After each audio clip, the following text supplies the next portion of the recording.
You know that perfect celebrity world we all see? The flawless romance, the effortless performance? Well, what if I told you it's all a machine? A really, really well-engineered machine. Today, we're going to deconstruct the architecture of modern fame, and we're using a surprisingly unfiltered conversation as our guide. So where does a story like this even begin? Not with a big press release, you might think. Nope. It all starts with a late-night phone call. A single moment that unexpectedly peeled back the curtain on what stardom is really like, giving us a rare, candid glimpse into the true cost of the spotlight. And that's what sets the stage for everything we're about to explore. Okay, so first up, fame as the perfect illusion. Because every great performance, right? It's supposed to look like magic. We're meant to see this dazzling, polished surface and just believe. Taylor Swift has this incredible metaphor for her own fame. She says she's not just a mirror, simply reflecting things back. No, she's a disco ball. Think about that for a second. It's fractured, it's shimmering, but it's completely dependent on an external light, on our attention to even exist. It's a poetic way of saying the image we see is totally contingent on us looking at it. But of course, that shimmering illusion, it's no accident.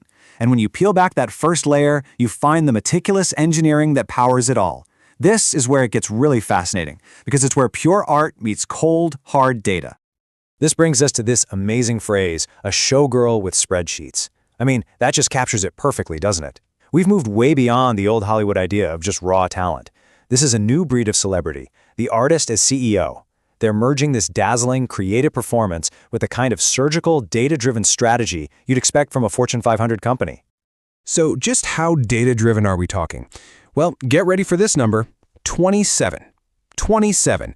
That's how many different variables, we're talking personal and professional, are reportedly tracked every single day, just to keep this massive global machine running smoothly. I mean, the sheer intensity of that is just mind-boggling. And listen, we're not just talking about vague wellness goals here. This is like performance analytics for a human. We're talking concrete data points, from how hydrated she is and the quality of her sleep to the specific mood of the crowd each night. So every single one of those amazing, seemingly spontaneous moments you see on stage, yeah, it's often built on a foundation of super detailed, meticulously tracked data.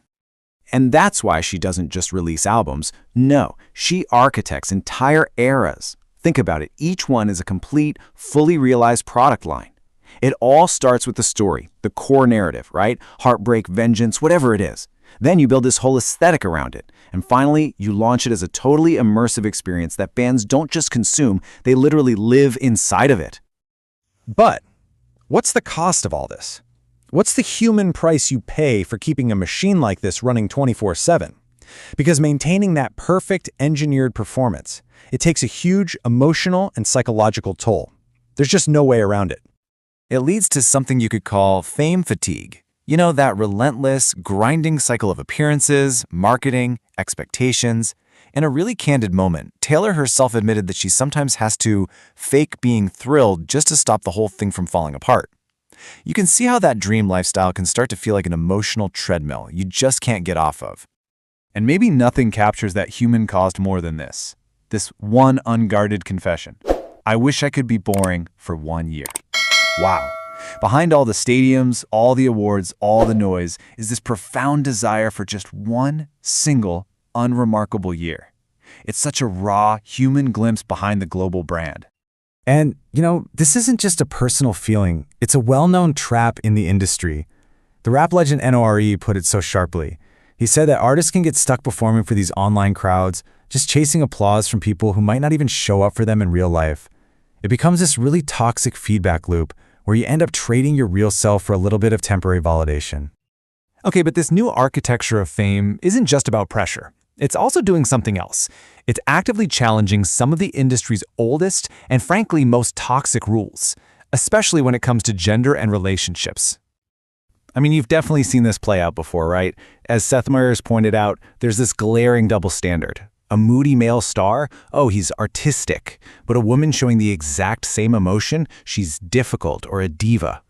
This bias basically forces women in the industry into this constant performance of being relentlessly pleasant just to survive. And that brings us right to the relationship that has everybody talking. The big question hanging over Taylor Swift and Travis Kelce is, What is this? Is it a genuine romance, or is it a brilliant strategic brand rollout? In this world of engineered fame, the line between the two is almost impossible to see. But here's the thing. Regardless of the answer, what's genuinely new here is the dynamic itself. You've got Travis Kelce, an NFL star known for his bravado, who seems completely comfortable not being the center of attention. His whole supportive role is quietly reshaping how we think about masculinity in these huge power couples. All right, so now we get to the very heart of it all. In a world that is completely built on being seen, on being visible, what's the ultimate power move? Well, the answer might be the most radical thing of all: choosing to disappear. Nore nails this with a really important warning for all of us. Don't mistake the highlight reel for reality. That playback we all see online, it's a curated fantasy. And for the artists themselves, performing for that fantasy can mean losing who you really are. And this all leads to a truly stunning idea that Taylor shared. She mused that her ultimate masterpiece won't be another album, it won't be another tour, it will be her deliberate, controlled disappearance from public life. Think about that. It's the ultimate act of taking back control, not just of the performance, but of the final curtain call itself. So that leaves us with this final thought to chew on. In our culture, where being seen feels like the only currency that matters, is the greatest act of power not being seen, but deciding for yourself when and if you want to be seen at all. And that's a question that goes way beyond celebrity, doesn't it?